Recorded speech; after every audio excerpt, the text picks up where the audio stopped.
The Nissan GT-R R35 has been embarrassing supercars since 2007. Nearly 2 decades later, it still runs 0 to 60 in under 3 seconds stock and in the mid-tens in the quarter mile.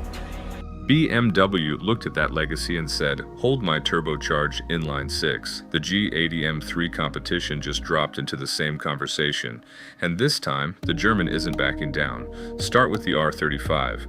When Nissan unleashed this thing on the world, it wasn't subtle about it.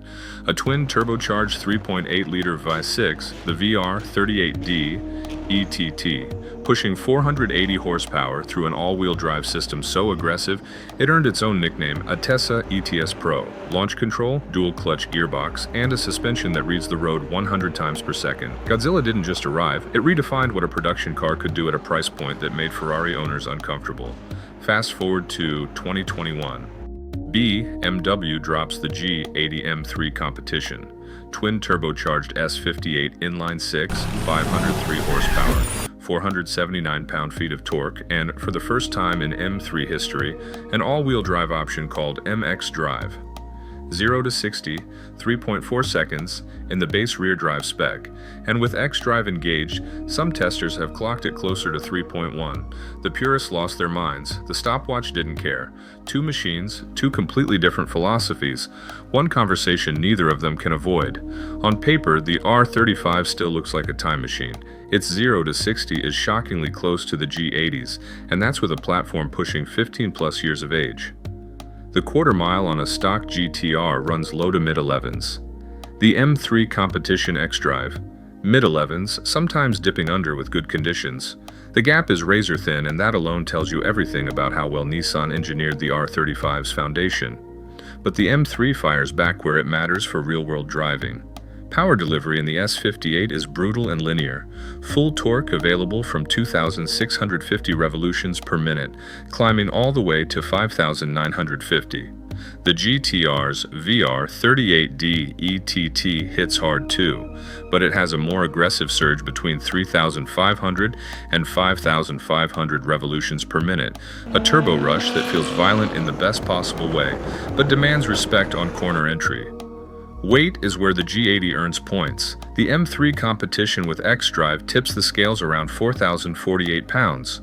The R35, anywhere from 3,800 to 3,900 depending on year and spec. Lighter, but only marginally, and the Nissan makes that weight work through chassis balance that still shocks engineers who pull it apart today.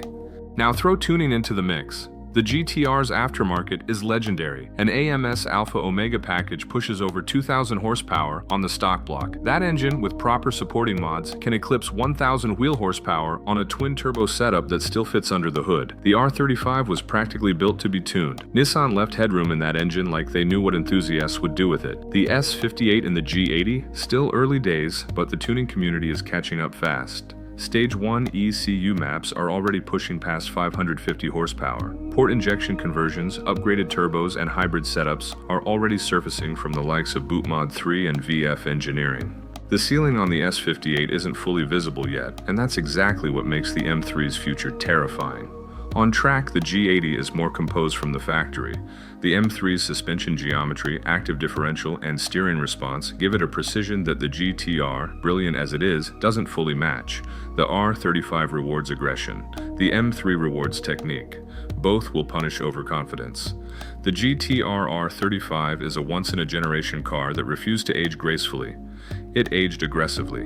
The G80 M3 is the new standard bearer for what a sports sedan can become.